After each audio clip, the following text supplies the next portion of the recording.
විද්‍යාව කියලා එකක් අහලා තියෙනව නේ? විද්‍යාව කියන්නේ මොකක්ද?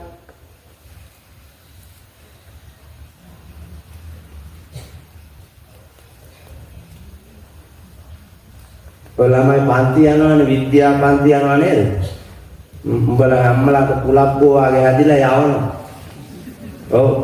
ඔය පන්ති යන එකෙක් හරි කියා බලන්න විද්‍යාව කියන්නේ මොකක්ද කියලා. පෙළ පොතේ ප්‍රස්තාවනාවේ මුල්ම පරිච්ඡේදයේ තියෙනවා. විද්‍යා පෙළ පොත පෙරලලවත්. ඔව්. මේ අලුත් පහේ ගෑනු ඉන්නව නේද? මේ ගෑනු තමයි කෑවේ මේ ළමයි. බාල පරම්පරාව කාලා විනාශ කරුවේ අලුත් පහේ ගෑනු.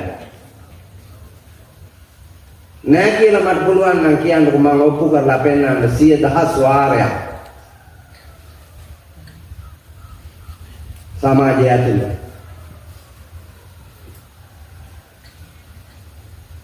එහෙම නැත්නම් ජාතිය ගලවා ගැනීමේ ජාතිය සන්තෝෂයෙන් තැබීමේ උත්තම පරම්පරා කීපයක් ඉන්න එපා අපි ඉස්සරහා.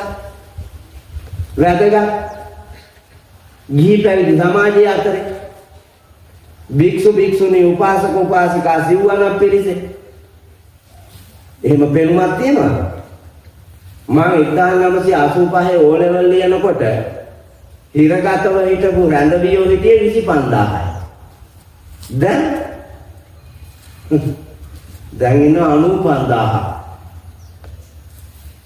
දැන් උගන්නගෙන ආපු ලෝකයේ ඇතුලේ මොකුන්ද වැඩි වෙලා තියෙන්නේ?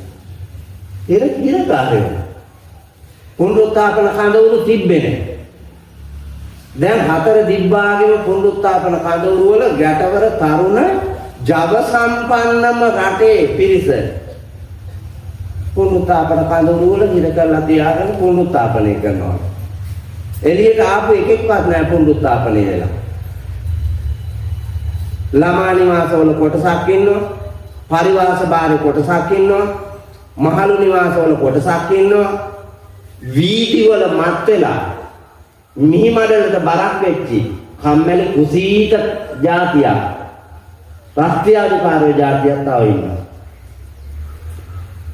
රටට හිට අපට හිට මතු පරපුරකට දැක්මක් ඇති ජීවන දර්ශනයක් මේ අධ්‍යාපනය ඇතුලේ පෙන්වා දෙන්න බැරි වුණා නම් අපි මේ දුව කුලප්පු වෙලා උගන්නන්න හදන ලෝකෙ මොකද්ද මේ?